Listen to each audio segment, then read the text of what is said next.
जी नाज़रीन, अफ़सोसनाक ख़बर शेयर कंदा हलूं। काज़ी अहमद लिंक रोड ते ख़ैरशाह स्टॉप वटि तेज़ रफ़्तारी सबबि कार ऐं डंपर जे टक्कर में फ़ौत थी वियल पाकिस्तान जो पीपल्स पार्टी यूसी ॾेराण जे सदर अब्दुल हफ़ीज़ खोसो ऐं संदसि ॿिनि नियाणियुनि समेत फ़ौत थी वियो, जंहिंजे जनाज़ा निमाज़ संदसि अबाणे ॻोठ हाजी दोस्त अली खोसो में अदा कई वई।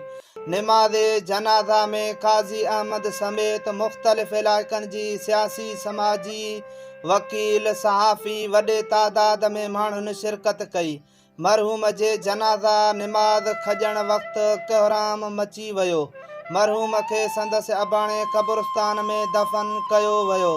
संदसि पोइरनि सां ताज़ियती सिलसिलो जारी आहे।